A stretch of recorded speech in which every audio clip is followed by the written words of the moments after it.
Welcome to 360 Tamil. இன்னைக்கு இந்த வீடியோல நம்ம எந்த படத்தோட எக்ஸ்பிளனேஷன் பத்தி பார்க்க போறோம்னா, இப்ப ரீசெண்டா மலையாளத்துல வெளியான ஒரு சூப்பரான படத்தை பத்தி தான் பார்க்க போறோம். இந்த படத்தோட பேரு சம்பவம் அத்தியாயம் 1 அப்படின்றது. இது ஒரு சூப்பரான டைம் லூப் த்ரில்லர்னு சொல்லலாம். ஆக்சுவலா சேட்டன்ஸ் மட்டும் எப்படிதான் இப்படி யோசிக்கிறாங்கன்னு தெரியல. அந்த அளவுக்கு சூப்பரான படம்னு சொல்லலாம். ஹாலிவுட்ல இந்த மாதிரி படங்கள் நிறைய பார்த்திருப்பீங்க. ஆனா இந்தியன் சினிமால இந்த மாதிரி படம்லாம் ரொம்ப ரேரு. அந்த அளவுக்கு சூப்பரா இருந்தது. இந்த படம் தமிழ் டப்பிங்லயுமே இருக்கு. பார்க்கணும்னு நினைக்கிறவங்க ஃபுல் படத்தை பாருங்க. இந்த பிளாட்டை நான் கொஞ்சம் சொன்னா கூட நிறைய விஷயங்கள் ஸ்பாயில் ஆயிடும். அதனால பிளாட்டை சொல்ல முடியாது. அதே மாதிரி இந்த படத்தோட கதை கொஞ்சம் குழப்பமா இருக்கும். நான் சொல்ற சின்ன சின்ன விஷயங்களையும் நல்லா நோட் பண்ணுங்க. அப்பதான் படத்தோட கதை உங்களுக்கு தெளிவா புரியும். நீங்க எதிர்பார்க்காத நிறைய ட்விஸ்ட் அண்ட் டர்ன்ஸும் இந்த கதையில வச்சிருப்பாங்க. நிச்சயமா இந்த படம் உங்க எல்லாருக்குமே பிடிக்கும்னு நம்புறேன். எக்ஸ்பிளனேஷனுக்குள்ள போறதுக்கு முன்னாடி இந்த வீடியோக்கு ஒரு லைக் போடுங்க. இந்த எக்ஸ்பிளனேஷன் பிடிச்சிருந்ததுன்னா ஐப்ன்ற ஆப்ஷனை கிளிக் பண்ணி சப்போர்ட் பண்ணுங்க. மேற்கொண்டு பேசி டைம் வேஸ்ட் பண்ணாம நம்ம நேரடியா படத்தோட ஃபுல் எக்ஸ்பிளனேஷனுக்குள்ள போயிடலாம். படத்தோட ஸ்டார்டிங் சீனே ரொம்ப வருஷத்துக்கு முன்னாடி நடந்த விஷயத்தை காட்டுறாங்க. இப்ப மரியான்ற ஒரு லேடி இவங்க ஆளுங்க கூட ஒரு பகுதிக்கு வந்துட்டு இருக்காங்க. காட்டு பகுதிக்கு தான் வந்துட்டு இருக்காங்க. ஆளுங்க 2 மூட்டையை தூக்கிட்டு வந்துட்டு இருக்காங்க. அதாவது மரியாக்கு ஜான் ஒரு பாய் ஃப்ரெண்ட் இருந்திருப்பாரு. அந்த பாய் ஃப்ரெண்டு வேற ஒரு பொண்ணு கூட சேர்ந்து இவங்களை சீட் பண்ணிருப்பாரு. இதனால இவங்க என்ன பண்ணிருப்பாங்கன்னா 2 பேரையும் அடிச்சு லாக் பண்ணிருக்காங்க. இவங்க ஆளுங்க சப்போர்ட்டோட டிஸ்போஸ் பண்றதுக்காக தான் காட்டு பகுதிக்கு வந்திருக்காங்க. ஆளுங்க என்ன சொல்றாங்கன்னா இது மோசமான பகுதிமா, இந்த இடத்துக்குள்ள வந்தா திரும்பி போக முடியாதுன்ற மாதிரிலாம் சொல்றாங்க. அப்ப கூட மரியா கண்டுக்க மாட்டாங்க. மரியா கோவத்துல இருக்காங்கல்ல, அதனால ஜானோட மூட்டையில எச்சலாம் துப்பிட்டு இருக்காங்க. முதல்ல இவளை மட்டும் தூக்குங்கன்ற மாதிரி அந்த பொண்ணோட பாடியை தூக்க வைக்கிறாங்க. அந்த பொண்ணு உயிரோட தான் இருக்கா போல. மூட்டையை தூக்கிட்டு ஆளுங்க வராங்க. பக்கத்துலயே ஒரு புதக்குழி இருக்கும். இந்த இடத்துல இவளோட பாடியை போடுங்கன்னு சொன்னோன்னே ஆளுங்களுமே அந்த இடத்துல பாடியை போட்டுறாங்க. புதக்குழிக்குள்ள அந்த பொண்ணு போயிடுறா. இப்ப ஜானை தூக்கிட்டு வரலான்னு பார்த்தா ஜான் மூட்டையை விட்டு வெளியே வந்து எங்கேயோ தப்பிச்சு போயிருக்காரு போல. இப்ப எல்லாரும் தேடுங்கன்ற மாதிரி மரியா சொல்றாங்க. ஆளுங்க தேடிட்டு இருக்காங்க. இப்ப மரியா ஜான் எங்க இருக்க வான்ற மாதிரிலாம் கூப்பிட்டு இருக்காங்க. ஜான் எதிர வந்துடுறாரு. இவங்களை பார்த்து பயப்படுறாரு. ஏன் பயப்படுற ஜான், என்ன கிஸ் பண்ணுவல, அந்த மாதிரி பக்கத்துல வந்து கிஸ் பண்ணுன்ற மாதிரி சொல்லிட்டாங்க. அவனுமே பொறுமையா பக்கத்துல வந்துட்டு இருக்கான். அவங்க கையில ஒரு கத்தி இருக்கும். அந்த கத்தியை திருப்பி அவங்க வயித்துல குத்திடுறான். அவங்க வலியால துடிச்சிட்டு இருக்கும் போது இந்த ஜான் இருக்கான்ல, இங்க இருந்து தப்பிக்கணும் அப்படின்ற மாதிரி தப்பிச்சு ஓடுறான். இங்கதான் படத்தோட டைட்டில போடுறாங்க. இப்ப அதே பகுதியை நமக்கு காட்டுறாங்க. சேத்துக்குள்ள இருந்து ஒருத்தர் எந்திரிச்சு வெளியே வராரு. அவர் போலீஸ் ட்ரெஸ்ல இருக்கிறது தெரிய வருது. அதே மாதிரி வேற ஒருத்தரை காட்டுறாங்க. அவரை பொறுத்த வரைக்கும் காட்டு பகுதியில யாரையோ தேடி வந்திருக்காரு போல. யாரை தேடி வந்திருக்காருன்னு தெரியல. இப்ப கடம்பன் அப்படின்ற ஒரு நபரை காட்டுறாங்க. இவர் என்ன பண்றாருன்னா இங்க இருக்க மரத்துல எல்லாம் ஒரு டிராயிங்க வரைஞ்சிட்டு இருக்காரு. என்ன வரையறாருன்னு தெரியல. இப்ப சில பசங்களை காட்டுறாங்க. இந்த பசங்களை பொறுத்த வரைக்கும் வேட்டையாடுறதுக்காக வந்திருக்காங்க போல. அங்க ஏதோ வருது, ஷூட் பண்ணு அப்படின்ற மாதிரி பக்கத்துல இருக்க பையன் சொல்றான். இந்த பொண்ணுமே ஷூட் பண்றாங்க. ஆனா அங்க வந்தது ஒரு போலீஸ். போலீஸ தெரியாம ஷூட் பண்ணிடுறாங்க போல. ஐயோ தெரியாம போலீஸ ஷூட் பண்ணிட்டுமே அப்படின்ற மாதிரிலாம் இந்த பசங்க பயந்துட்டு இருக்காங்க. இந்த பசங்க போலீஸ ஷூட் பண்ணதுனால பிளட் எல்லாம் வருது பாத்தீங்களா. பிளட் வந்தோனே இந்த இடத்துல ஏதோ சவுண்ட் கேக்குது. இப்ப எல்லாருக்குமே காது வலிக்கிற மாதிரிலாம் இருக்கு. காதுல கைய வச்சிட்டு இருக்காங்க. இப்ப அப்படியே கட் பண்ணி நமக்கு ஜோமோன்னு ஒருத்தரை காட்டுறாங்க. இவருக்கு கனவு மாதிரி வந்திருக்கு போல. சட்டுன்னு கனவுல இருந்து முழிக்கிறாரு.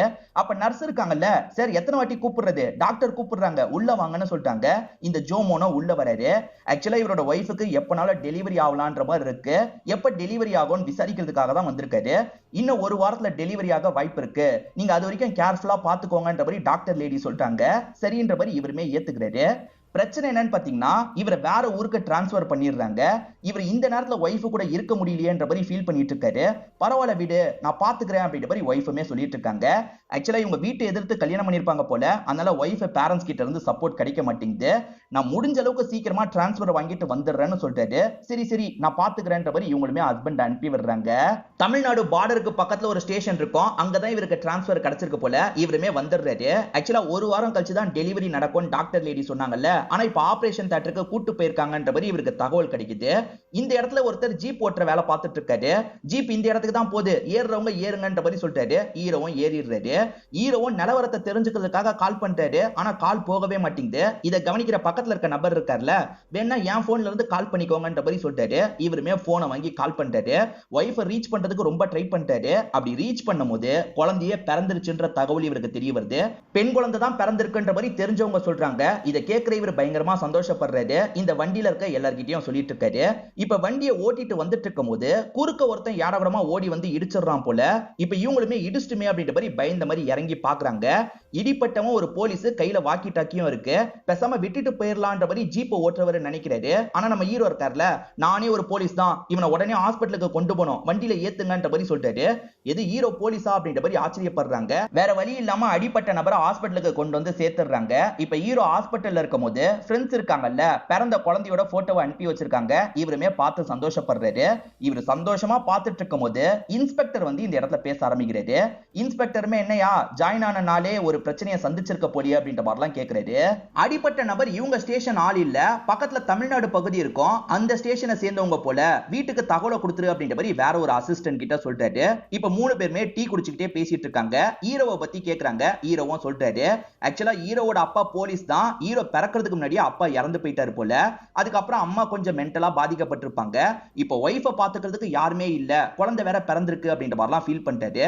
ஒய்ஃபோட வீட்டை சேர்ந்தவங்க பேசலன்ற மாதிரி சொல்லி ஃபீல் பண்ணிட்டாரு. கவலைப்படாதயா, முதல்ல பேசாம இருப்பாங்க, இப்ப குழந்தை வேற பிறந்துருச்சுல, சீக்கிரமா பேசிடுவாங்கன்னு சொல்றாரு. இவங்க ஸ்டேஷன்ல ஜெபின்ற ஒரு நபர் இருப்பாரு. அவரு சில பசங்களை லாக் பண்ணி புடிச்சு அந்த பசங்க கிட்ட பிரச்சனை பண்ணிட்டு இருக்காரு. சார் பெரிய இடத்து பசங்க மாதிரி தெரியுது, ஜெபி கோவப்பட்டு அடிச்சிருவான் போல, நீங்க உடனே கிளம்பி வாங்கன்ற மாதிரி வேற ஒரு அசிஸ்டன்ட் கூப்பிடுறாரு. நான் வரேன்ற மாதிரி இன்ஸ்பெக்டருமே இந்த இடத்துல ஏத்துக்கிறாரு. அந்த பசங்க ஓவரா வாய் விட்டுட்டு இருக்காங்க. போலீஸுங்க அடிச்சா ரெக்கார்ட் பண்ணோன்ற மாதிரி வீடியோவும் எடுத்துட்டு இருக்காங்க. வீடியோ எடுக்கிற பொண்ணு கொஞ்சம் திரும்புறா, இதுதான் கேப்ன்ற மாதிரி ஜெபின்ற நபர் இருக்கார்ல, அந்த பசங்களை போட்டு அடிக்கிறாரு. போலீஸ் கிட்டயே வாய் பேசுவீங்களா அப்படின்ற மாதிரி சொல்லி சொல்லி அடிச்சிட்டு இருக்காரு. அதுல ஒரு பையன் செம்மையா பயந்துடுறான். இந்த ஆள் என்ன இப்படி அடிக்கிறான்ற மாதிரி தப்பிச்சு காட்டு பகுதிக்கு ஓடிட்டு இருக்கான். நில்றா நில்றான்ற மாதிரி துரத்திட்டு வந்து இவருமே புடிச்சிடுறாரு. அப்படி புடிச்சவரை அங்க ஒரு விஷயத்தை பார்த்து ஷாக் ஆகுறாரு. அந்த இடத்துல யாரோ விழுந்து கிடக்கிற மாதிரி பாடி இருக்கு போல, அதை பார்த்து தான் ஷாக் ஆகுறாரு. இப்ப கொஞ்ச நேரத்துல இன்ஸ்பெக்டர் வராரு. ஏன் ஜிபி இந்த மாதிரி பிரச்சனை பண்ற அப்படின்ற மாதிரி சத்தம் போடுறாரு. சரி இப்ப வேற ஒரு பிரச்சனை நடந்திருக்குன்ற மாதிரி இவருமே கிடைச்ச பாடியை காட்டுறாரு.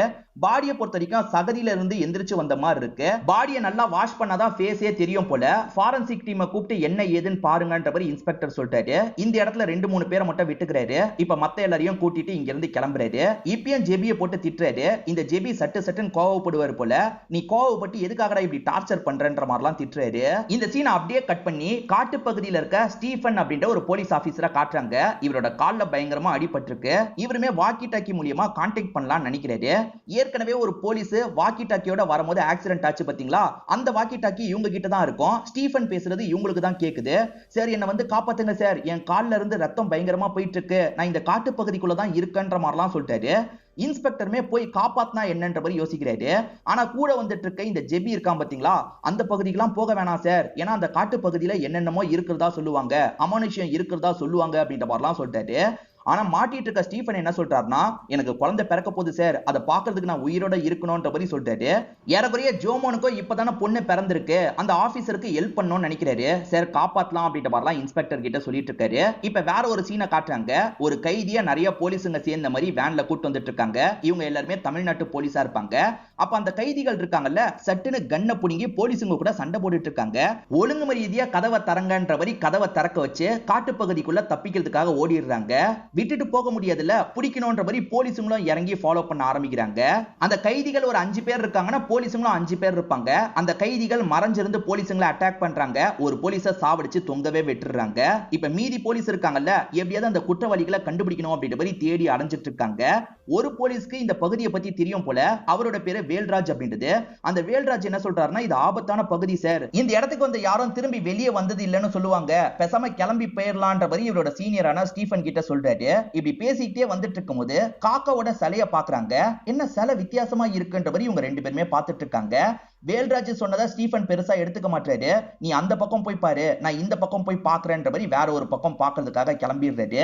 அந்த வேல்ராஜ்ன்றவர் வேற ஒரு பக்கம் போனாரு பாத்தீங்களா, 2 ரவுடிங்க அட்டாக் பண்றதுக்காக வராங்க. சார் காப்பாத்துங்க காப்பாத்துங்கன்னு சொல்றாரு. இப்ப வேகமா ஸ்டீஃபன் அந்த இடத்துக்கு வந்துடுறாரு. ஸ்டீஃபன் கிட்ட கன் இருக்குல்ல, அந்த கன் எடுத்து ஒருத்தனை ஷூட் பண்ணிட்டாரு. அவனோட தோல் பட்டையிலேயே புல்லட் பட்டு இப்ப ரத்தம் சிந்த ஆரம்பிக்குது.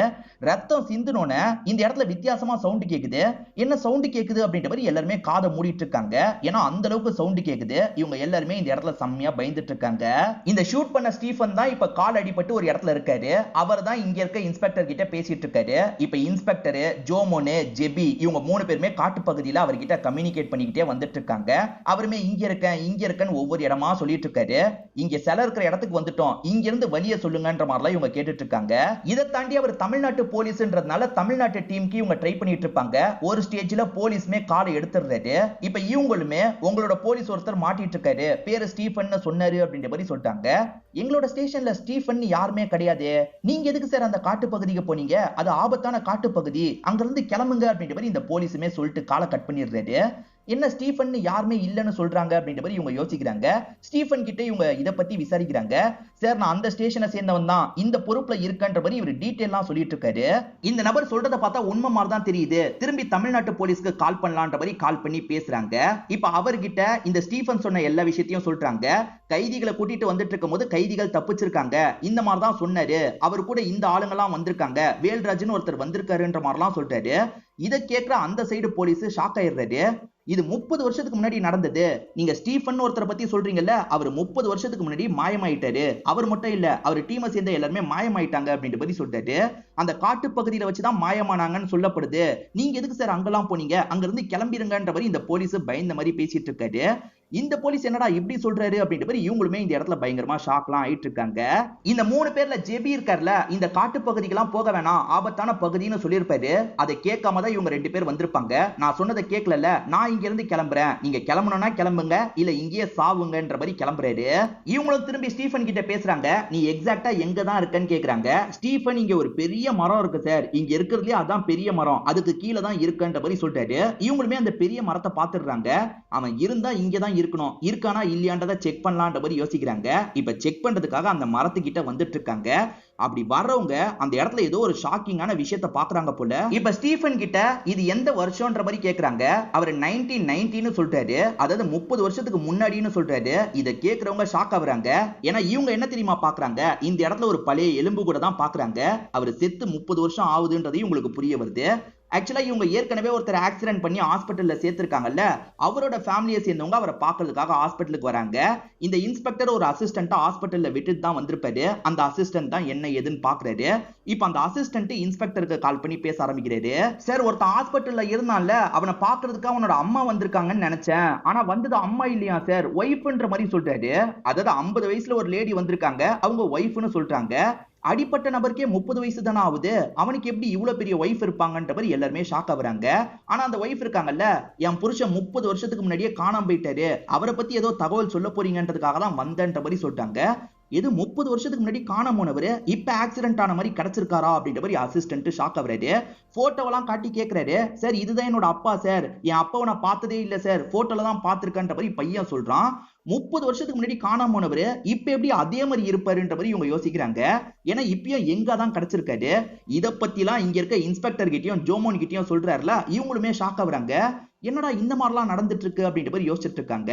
இதை தாண்டி சேத்துக்கரையோட காட்டு பகுதியில ஒரு பாடி கிடைச்சது பாத்தீங்களா, ஃபாரன்சிக் டீமை கூப்பிட்டு கிளீன் பண்ணுங்கன்ற மாதிரி சொல்லியிருப்பாரு. இப்ப ஃபாரன்சிக் டீமும் கிளீன் பண்ணிடுறாங்க.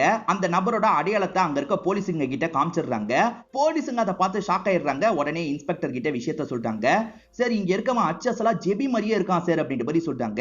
ஜெபி மாதிரி எப்படி இருக்க முடியும், அந்த பாடியை பார்க்க வரும்போது ஜெபியும் அங்கதானே இருந்தான், அவன் எப்படி அங்க இறந்து போன மாதிரி இருப்பான்ற மாதிரி கேட்கிறாரு. சார் எங்களுக்கும் அதுதான் சார் புரியல, இங்க இறந்து போயிருக்கிறதே ஜெபி தான் சார், எப்படி இதெல்லாம் பாசிபிள்னு எங்களுக்கு புரியலன்ற மாதிரி சொல்றாங்க. நம்மளை விட்டு கிளம்பின ஜெபிக்கு ஏதோ ஆபத்து வரப்போது போல அப்படின்ற மாதிரி இந்த இன்ஸ்பெக்டரும் ஹீரோவும் யோசிக்கிறாங்க. உண்மையிலேயே ஜெபி இருக்கார்ல, ஒரு பள்ளத்தாக்குல மாட்டிக்கிறாரு, காப்பாத்துங்க காப்பாத்துங்கன்னு கத்துறாரு. சவுண்ட் கேட்டு இவங்க 2 பேருமே அந்த இடத்துக்கு வந்துடுறாங்க. ஆக்சுவலா நம்ம ஹீரோ ஜோமோன் இருக்கார்ல, கைய குடுக்குறாரு. ஆனா ஜெபி இவரோட கையை பிடிக்கவே மாட்டாரு. இவரை பார்த்து ரொம்ப பயப்படுறாரு. ஏன் எதுக்குன்றது இப்ப புரியாது, அப்புறமா புரியும். இப்ப இன்ஸ்பெக்டர் கையை கொடுக்கும் போது புடிச்சு வெளியே வரலாம் ட்ரை பண்றாரு. அப்ப தெரியாதனமா கையை கிழிச்சுக்குது. கையை கிழிச்சு ரத்தம் வந்தோடனே இந்த இடத்துல அப்படியே சவுண்ட் எல்லாம் கேக்குது. இவங்க காதெல்லாம் மூடிட்டு இருக்காங்க. இப்ப திடீர்னு ஜோமோன் இருக்கார்ல, சம்பந்தமே இல்லாத ஒரு இடத்துக்கு வந்துடுறாரு. ஸ்டார்டிங் மரியான்ற ஒரு லேடியை காமிச்சாங்கல்ல, அந்த மரியா வந்து ஜான் ஒருத்தனை தேடினாங்க பாத்தீங்களா, அந்த சீனுக்கு வந்துடுறாரு. நம்ம எப்படி இங்க வந்தோம்னு யோசிச்சுட்டு இருக்கும் போது இப்ப சட்டுன்னு டிராவல் ஆகி வேற ஒரு இடத்துக்கு வந்துடுறாரு. இந்த இடத்துல பார்த்தா ஒரு சின்ன பொண்ணு இருக்கா. பாப்பா நீ எப்படி வந்தன்ற மாதிரி கேக்குறாரு. என் தம்பியை தேடி வந்தன்ற மாதிரி இந்த சின்ன பொண்ணு சொல்லிட்டு இருக்கா. நீ இங்கேயே உட்காந்துட்டு அங்கிள் எப்படியாவது உன்னை வெளியே கூட்டு போறேன் அப்படின்ற மாதிரி ஜோமோன் இருக்காருல, இவர் கூட வந்த இன்ஸ்பெக்டரை தேடிட்டு இருக்காரு. அப்படி தேடி வந்துட்டு இருக்கும் போது குற்றவாளிகள் அட்டாக் பண்றாங்க. அதாவது 90s சேர்ந்த குற்றவாளிகள் அட்டாக் பண்றாங்க. அப்போ ஒரு போலீஸ் தான் வந்து காப்பாத்துறாரு. ஸ்டீஃபன் ஒரு போலீஸ் இருக்காருல, அவர் தான் காப்பாத்துறாரு. இவர் கால்ல அடிபட்டவராச்சே, இவர் எப்படி நம்மள காப்பாத்துறாருன்னு யோசிக்கிறாரு. இந்த டைம் தான் தள்ளி போன வேல்ராஜ் இருக்கார்ல, சார் காப்பாத்துங்க காப்பாத்துங்கன்னு கத்துறாரு. இவருமே காப்பாத்துறதுக்காக வேகமா அந்த ஸ்பாட்டுக்கு ஓடி வந்துடுறாரு. வேல்ராஜ காப்பாத்துறதுக்காக 2 பேர்ல ஒருத்தனை ஷூட் பண்றாரு. அவனுக்கு ரத்தம் வந்தோனே திரும்பி அந்த சவுண்ட் கேக்குது. எல்லாருமே காதுல கைய வச்சிட்டு இருக்காங்க. ரத்தம் வந்தோனே தான் இது நடக்குது அப்படின்றத ஹீரோ ஓரளவுக்கு புரிஞ்சுக்கிறாரு. இப்ப ஹீரோ திரும்பி அந்த மரியாவோட காலத்துக்கு வந்துடுறாரு. மரியாக்கு பக்கத்துல அந்த ஜான் வந்து மரியா வச்சிருந்த கத்திய வச்சு அவங்க வயித்துல குத்திட்டு ஓடுனா பாத்தீங்களா, மரியா இறந்து போயிடுவாங்க. அதே மாதிரி ஓடிட்டு இருந்த ஜானுமே மரியாவோட ஆளுங்க கிட்ட மாட்டிடுறான். ஆளுங்க அவன் கதையை முடிச்சிடுறாங்க. ஆக மொத்தத்துல அந்த டைம் மரியா ஜான் 2 பேருமே இறந்து போயிருக்காங்க. நம்ம ஜோமோனு ஒவ்வொரு இடமா டிராவல் பண்ணிட்டு இருக்காரு. இப்ப திடீர்னு பார்த்தா கடம்பன்னு ஒரு நபரை பாக்குறாரு. அவர் அங்க இருக்க மரத்துல எல்லாம் எதையோ வரைஞ்சிட்டு இருக்காரு. இவன் யாரு, எதுக்காக இந்த மாதிரி பண்ணிட்டு இருக்கான்னு இவர் கவனிச்சிட்டு இருக்கிறத கடம்பன் பாத்துடுறாரு. இங்க என்ன நடக்குதுன்னே உங்களுக்கு புரிய மாட்டேங்குதுல்ல, இங்க என்ன நடக்குதுன்றது எனக்கு நல்லா புரியும். இது எல்லாத்துக்கும் அந்த சிலை தான் காரணம் அப்படின்ற மாதிரி ஒரு விஷயத்த சொல்ல ஆரம்பிக்கிறாரு.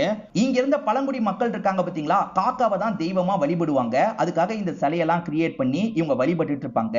இந்த காலகட்டத்துல தான் ஜோசப் அப்படின்ற போர்ச்சுகீஸை சேர்ந்தவன் இந்த இடத்துக்கு வந்திருப்பான். வந்தவன் இங்க இருக்க கோயில் எல்லாத்தையும் அழிச்சிட்டு இருக்கான். ஏன்னா கடவுளா நீங்க என்னதான் பார்க்கணும், வேற எதையும் பார்க்க கூடாது அப்படின்ற மாதிரி சொல்லுவான். ஒரு ஸ்டேஜ்ல அந்த ஜோசப்க்கு இந்த ட்ரைபல் இனத்தோட கடவுளை பத்தியும் தெரிய வருது. அந்த சிலையும் காலி பண்ணும் அப்படின்ற மாதிரி வந்திருக்கான். மக்கள் வேணா வேணான்னு கெஞ்சுறாங்க. மக்கள் எல்லாரையும் கொடூரமா இவன் சாவடிச்சிட்டு இருக்கான். சிலையை இங்கிருந்து கொண்டு போலான்னு பார்த்தா சிலையை இவனால கொண்டே போக முடியல. அந்த அளவுக்கு வெயிட்டா இருக்கு. என்ன பண்றதுன்னு தெரியாம முழிச்சவன் இங்க இருக்க காக்காவெல்லாம் கொளுத்தி விடலான்ற மாதிரி கொளுத்தி விட்டுட்டு இருக்கான். மக்களை சாவடிக்கிறான், காக்காவை கொளுத்தி விடுறான். சரி கிளம்பலான்னு நினைக்கும் போது அவனால இந்த காட்டை விட்டு வெளியே போக முடியல. ஏன்னா கோவப்பட்ட கடவுள் இருக்காங்கல்ல, இந்த இடத்துல ரத்தம் சிந்துனா யாருமே போக முடியாதுன்ற மாதிரி ஒரு விஷயத்த பண்ணிடுவாரு. சோ இங்க மாட்டிட்டு இருக்க எல்லாருமே ரொம்ப வருஷமா மாட்டிட்டு இருக்காங்க. இப்ப நீயும் மாட்டிட்டு தான் இருக்க. இது எல்லாத்தையும் சரி பண்ணோம்னா அந்த ஜோசப் வந்தான்ல, அதை தடுத்தாதான் உண்டு அப்படின்ற மாதிரிலாம் சொல்றாரு. ஜான் மரியாவை பொறுத்த வரைக்கும் 50ஸ்ல இறந்து போனவங்களா இருப்பாங்க. இதை தாண்டி போலீஸுங்க எல்லாருமே 90ஸ்ல இறந்து போனவங்களா இருப்பாங்க. சோ இறந்து போனவங்க இந்த இடத்துல நடமாடிட்டு இருக்காங்கன்னு ஹீரோக்கு புரியுது. இதெல்லாம் இந்த கடம்பனுக்கு எப்படி தெரிஞ்சதுன்ற ஒரு கேள்வி இருக்குல்ல, இதெல்லாம் எப்படி உனக்கு தெரிஞ்சது அப்படின்ற மாதிரி கேட்கிறாரு. அதுவா, அந்த ஜோசப்க்கு இந்த பகுதியை பத்தி சொன்னதே நான் தான், காசுக்கு ஆசைப்பட்டு சொன்னன்ற மாதிரி சொல்லிட்டாரு. இந்த கடம்பனை பொறுத்த வரைக்கும் ஜோசப்போட காலகட்டத்தை சேர்ந்தவர் அப்படின்றது ஹீரோக்கு புரிஞ்சிருது. இவங்க பேசிட்டு இருக்கும்போது ஜெபி காப்பாத்துங்க காப்பாத்துங்கன்னு கூப்பிடுற மாதிரி சவுண்ட் கேக்குது. இவருமே அந்த இடத்தை பார்க்கிறதுக்காக போறாரு. இப்ப பள்ளத்துல மாட்டிட்டு இருக்க ஜெபி இருக்கார்ல, இவரோட ஃபேஸை கவனிச்சிடுறாரு. வந்து காப்பாத்துறா அப்படின்ற மாதிரிலாம் கூப்பிடுறாரு. அப்ப வேற ஒரு பக்கத்துல இருந்து இன்ஸ்பெக்டர் ஜோமோன் வராங்க. அதாவது 2 இடத்துலயும் ஜோமோன் இருக்காரு. இத பாக்குற ஜெபி ஷாக் ஆயிடுவாரு. இதனால தான் அங்க வந்த ஜோமோனுக்கு கை கொடுத்திருக்க மாட்டாரு. ஒரே ஆளு 2 இடத்துல இருந்தா ஷாக் ஆவாங்கல்ல, அதனால தான் பேயின்னு நினைச்சு ஜோமோனுக்கு கை கொடுத்திருக்க மாட்டாரு. இன்ஸ்பெக்டருக்கு கை கொடுக்கலாம்னு நினைக்கும் போது கையை கிழிச்சிருக்கும். அப்படி கை கிழிச்சதுனால அந்த இடத்துல சவுண்ட் எல்லாம் கேட்க ஆரம்பிக்குது. சோ ரத்தம் சிந்துனாதான் இது நடக்குதுன்றத ஜோமோனோ புரிஞ்சுக்கிறாரு. ஸ்கூல் முடிச்சுட்டு நிறைய பசங்க நடந்து வந்துட்டு இருக்காங்க. அதுல ஒரு அக்கா தம்பி இருக்காங்க. தம்பி இருக்கான்ல, காட்டு பகுதியில ஒரு அழகான குதிரையை பாக்குறான். அந்த குதிரையை பார்த்தோன்னா வேகமா அதை துரத்த ஆரம்பிக்கிறான். டே காட்டுக்குள்ள போகாத போகாதன்ற மாதிரி அக்காவும் பின்னாடியே வந்துட்டு இருக்காங்க. ஆக்சுவலா நடுவுல ஜோமோன்னு ஒரு அக்காவை பார்த்தார்ல, ஒரு சின்ன பொண்ணை பார்த்தார்ல, அது இந்த பொண்ணு தான் அப்படின்றது தெரிய வருது. இந்த பொண்ணு யாருன்னு பாத்தீங்கன்னா ஜெபியோட அக்காவா இருப்பாங்க. இப்ப ஜெபியோட மைண்டுக்குள்ள அதெல்லாம் ஓடுது. ஒரு ஸ்டேஜ்ல மாட்டிட்டு இருந்தவரு அதை விட்டு வெளியே வந்துடுறாரு. இப்ப வெளியே வந்தவரு இவரோட பாஸ்டிய பாக்குறாரு. நம்மளா இதுன்ற மாதிரி ஆச்சரியப்பட்டு இருக்காரு. ஆக்சுவலா இவரோட அக்கா காணாம போயிருப்பாங்க. இந்த காட்டு பகுதியை பத்தி அக்கா காணாம போனதுல இருந்து தான் இவர் பயந்துருப்பாரு. அக்காவை பார்த்துட்டார்ல, பிடிக்கலான்னு போறாரு. ஆனா அக்கா இவருக்கு பயந்து வேற ஒரு இடத்துக்கு போயிடுறாங்க. இப்படிதான் அக்கா காட்டு பகுதியில மாட்டிருக்காங்க. இவரோட சின்ன வருஷன் மட்டும் தப்பிச்சு போயிருச்சு போல. பாஸ்ட்ல அக்கா காட்டு பகுதிக்கு போனதுனால தான் மாட்டிக்கிட்டா, பிரசன்ட்ல காப்பாத்தணும்ன்ற வரை இவர் ஓடி வந்துட்டு இருக்காரு. இந்த பகுதியில தான் பசங்க வேட்டையாடுறதுக்காக வந்திருப்பாங்க. மிருகத்தோட சவுண்ட் தான் கேக்குது போலன்ற மாதிரி அந்த பொண்ணு இருக்காங்கல்ல, சட்டுன்னு ஷூட் பண்ணிடுறாங்க. ஆனா அவங்க மிருகத்தை ஷூட் பண்றதுக்கு பதிலா ஜெபியை ஷூட் பண்ணிருப்பாங்க. ஜெபி ஒரு இடத்துல இறந்து போன மாதிரி பாடி கிடைச்சது இல்ல, இதனால தான் இவர் இறந்து போன மாதிரி இந்த இடத்துல விழுந்து கடந்திருக்காரு போல. இப்ப மதன்ன்ற போலீஸ 2 ஆளுங்க சேர்ந்து அட்டாக் பண்ணிட்டு இருக்காங்க. இப்ப ஹீரோ இருக்காரு பாத்தீங்களா, அந்த இடத்துக்கு வந்து மதனை காப்பாத்திடுறாரு. மதனை பொறுத்த வரைக்கும் 90s சேர்ந்தவரு. இப்ப அடுத்ததா ஸ்டீஃபன்ன்ற போலீஸ பாக்குறதுக்காக வந்துடுறாரு. நீ யாருன்னு கேட்கும்போது நானும் போலீஸ் அப்படின்ற மாதிரிலாம் சொல்றாரு. அப்படி சொன்னவரு இந்த இடத்துல யாரையும் ஷூட் பண்ணாதீங்க, ஷூட் பண்ணா பிரச்சனை அப்படின்ற மாதிரி சொல்றாரு. என்ன வளர்ற அப்படின்னு கேட்கும்போது நான் வளரல, நீங்க 90s சேர்ந்தவரு, நீங்க எப்பயோ இந்த இடத்துல வந்து மாட்டிக்கிட்டீங்க அப்படின்ற மாதிரி சொல்றாரு. அப்பயும் அந்த ஸ்டீஃபன் நம்ப மாட்டாரு. நான் தான் உங்க பையன்னு சொல்றாரு. என்ன சொல்ற அப்படின்ற மாதிரி இவர் ஷாக் ஆகுறாரு. உங்களோட ஒய்ஃப் இப்ப டெலிவரியில இருக்காங்க, நீங்க இங்க வேலை விஷயமா வந்திருக்கீங்க. டெலிவரியில இருக்க அவங்களுக்கு ஒரு பையன் பிறந்தான். அந்த பையனுக்கு ஜோமோன்னு பேர் வச்சாங்க. அந்த ஜோமோனே நான் தான். இங்க போன நீங்க திரும்பி வரவே இல்லப்பா, புரிஞ்சுக்கோங்க அப்படின்ற மாதிரி சொல்லிட்டாரு. இவர் சொல்றது நம்புற மாதிரியும் இருக்கு, நம்பாத மாதிரியும் இருக்குல்ல. இவர் முழிச்சுக்கிட்டே இருக்காரு. நீங்க நம்புற மாதிரி ஒரு விஷயத்த சொல்றேன், நீங்க பிரிஞ்சு தேடலான்ற மாதிரி வேல்ராஜ் கிட்ட சொன்னீங்கல்ல, அந்த வேல்ராஜ் இப்ப பயத்துல கத்துவாருன்ற மாதிரி சொல்றாரு. அதே மாதிரி வேல்ராஜ் கத்துறாரு. இவங்க ரெண்டு பேருமே என்ன ஏதுன்னு பாக்குறதுக்காக வராங்க.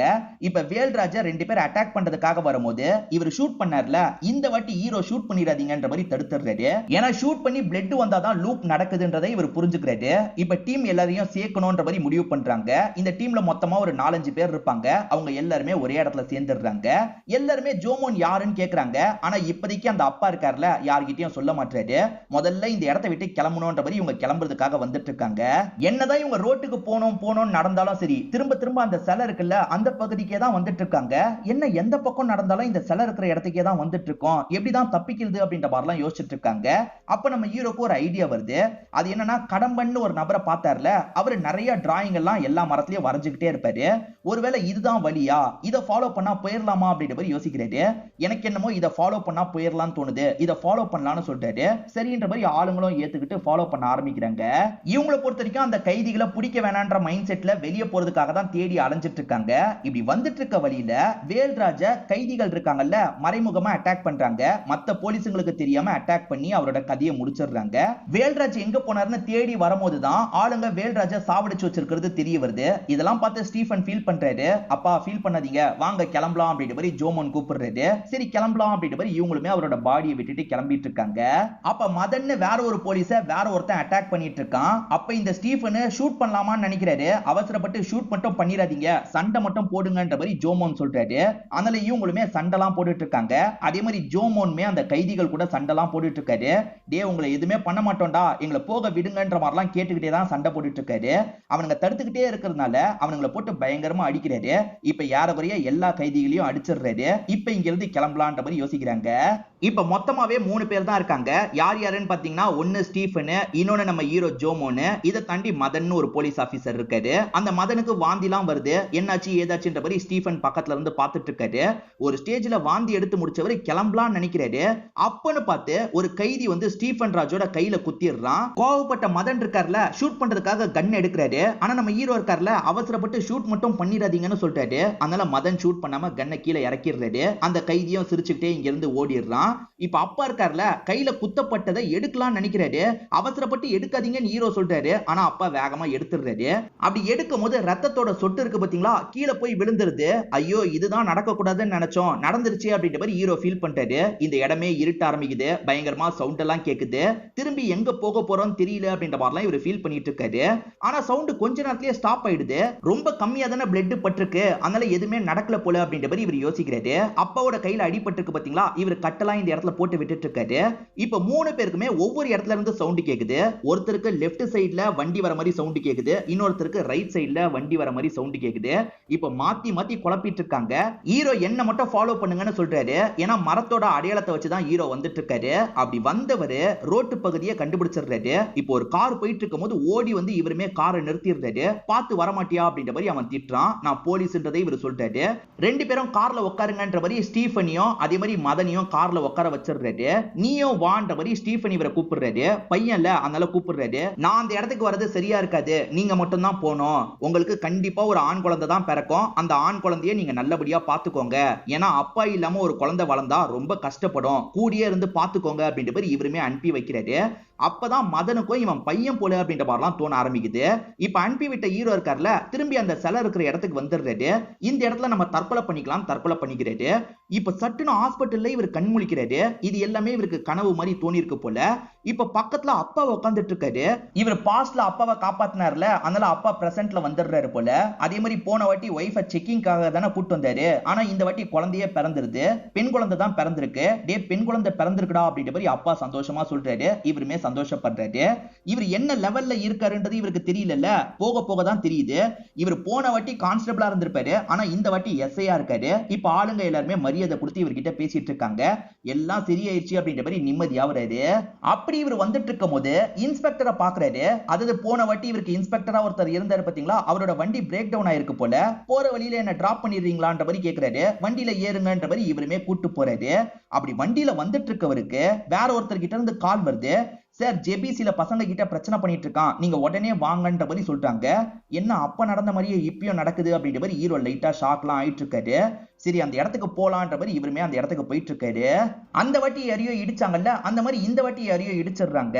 யாரை இடிச்சாங்க அப்படின்றத பாக்குறதுக்காக இவரும் வண்டியை விட்டு இறங்குறாரு. இந்த வாட்டி ஒரு பொண்ணை தான் இடிச்சிருக்காங்க. இவங்க இடிச்சதுனால அந்த பொண்ணுக்கு அடிப்படல, ஏற்கனவே அந்த பொண்ணுக்கு நிறைய அடிபட்டிருக்கு. ஓடி வந்துட்டு இருக்கும் போது இவங்களோட ஜீப்பும் இடிச்சிருக்கு போல. இப்ப காயப்பட்டிருக்க அந்த பொண்ணை ஹாஸ்பிட்டலுக்கு கொண்டு போகணும்ன்ற மாதிரி யோசிக்கிறாங்க. இப்ப இவருமே ஹெல்ப் பண்ணி ஹாஸ்பிட்டலுக்கு கொண்டு போலாம்னு நினைக்கிறாரு. அந்த பொண்ணு இவரை வித்தியாசமா பார்த்துட்டு இருக்காங்க. அதே மாதிரி அப்பா அப்பான்னு சொல்றதுக்கு ட்ரை பண்ற மாதிரி இவருக்கு தோணுது. இந்த பொண்ணு என்ன அப்பான்னு கூப்பிடுறதுக்கு ட்ரை பண்ணிட்டு இருக்கா அப்படின்ற மாதிரி யோசிக்கிறாரு. அந்த பொண்ணோட போன் இருக்கு பாத்தீங்களா, அந்த போனை வாங்கி பாக்குறவரு ஷாக் ஆயிடுறாரு. ஏன்னா அந்த போன்ல இவர் வயசான கெட்டப்ல இருக்காரு, இவருக்கு பக்கத்துல இந்த பொண்ணு இருக்காங்க. அதாவது இவரோட பொண்ணு தான் இந்த பொண்ணுன்றது இவருக்கு தெரிய ஆரம்பிக்குது. இது உண்மையா இல்ல நம்ம தான் அப்படி யோசிக்கிறோமா அப்படின்ற மாதிரி இவருமே கன்ஃபியூஸ் ஆயிடுறாரு. ஒரு ஸ்டேஜ்ல அந்த பொண்ணு இருக்காங்கல்ல, இவரை பார்த்துக்கிட்டே அவங்களோட உயிரை விட்டுறாங்க. அந்த பொண்ணு இறந்து போனோன்னு இவர் உடஞ்சு போயிடுறாரு. உடனே இவரோட ஒய்ஃபுக்கு கால் பண்ணிட்டாரு. நம்ம குழந்தை எப்படி இருக்குன்ற மாதிரி கேட்கிறாரு. அழுதுகிட்டே இருக்காங்க, ஆனா இப்ப பரவாயில்ல அப்படின்ற மாதிரி ஒய்ஃப் பேசுறாங்க. நம்ம பொண்ணுக்கு ஒரு 20 வயசு இருக்கும் போது இந்த பகுதிக்கு வந்திருக்கா, ஃப்ரெண்ட்ஸ் கூட வந்தவளுக்கு ஏதோ நடந்திருக்கு போல, அதனாலதான் இப்படி இறந்து போயிருக்கா அப்படின்றது இவருக்கு புரிஞ்சிருது. இப்ப பொண்ணை காப்பாத்தணும்ல, திரும்பி ஏதாவது பண்ணணும் அப்படின்ற மாதிரிலாம் இவர் யோசிக்கிறாரு. இப்படி யோசிச்சுட்டு இருக்கும் போது அந்த காட்டு பகுதியில ஜோசப் தெரியறான். இந்த பிரச்சனை எல்லாத்துக்கும் காரணமா ஒருத்தர் இருந்தான் பாத்தீங்களா, அந்த ஜோசப் தான் கண்ணுக்கு தெரியறான். ஆக்சுவலா கடம்பன் ஒரு விஷயத்த சொல்லியிருப்பாரு. இது எல்லாம் யாரால ஸ்டார்ட் ஆச்சோ அவனும் இங்க ஆன்மாவா தான் சுத்திட்டு இருக்கான். அவன் வரத ஸ்டாப் பண்ணா மட்டும்தான் இது எல்லாத்தையும் கம்ப்ளீட்டா ஸ்டாப் பண்ண முடியும். அது வரைக்கும் இது எல்லாமே நடந்துகிட்டே தான் இருக்கும்ன்ற மாதிரி கடம்பன் சொல்லியிருப்பாரு. கடம்பன் சொன்ன எல்லாமே ஹீரோவோட மைண்டுக்குள்ள ஓடிட்டு இருக்கு. அப்ப இவனை ஏதாவது பண்ணணும், இவன் வரதையே நம்ம ஸ்டாப் பண்ணணும். அதாவது டைம் லூப்ல நம்ம ரொம்ப பின்னாடி போய் இவன் வரதையே ஸ்டாப் பண்ணா மட்டும்தான் இதுல இருந்து தப்பிக்க முடியும் போலன்ற மாதிரிலாம் யோசிக்கிறாரு. இப்படி யோசிச்சு இவர் ஷாக்கிங்கா பாக்குற மாதிரி காமிச்சு இந்த படத்தோட கதையை முடிச்சிடுறாங்க. இந்த படத்துக்கு சீக்வல் எடுக்கணும்னு நினைச்சா ஈஸியா எடுக்கலாம். அதுக்காக லீடு தந்து தான் படத்தை முடிச்சிருக்காங்க போல. கண்டிப்பா இந்த படத்தோட கதை உங்க எல்லாருக்குமே பிடிச்சிருக்கும்னு நம்புறேன். இந்த வீடியோ உங்களுக்கு பிடிச்சிருந்ததுன்னா லைக் பண்ணுங்க, கமெண்ட் பண்ணுங்க, மறக்காம 360 தமிழ் சேனலை சப்ஸ்கிரைப் பண்ணுங்க. தொடர்ச்சியா இந்த மாதிரி வீடியோக்கள் வந்துகிட்டே தான் இருக்கும்.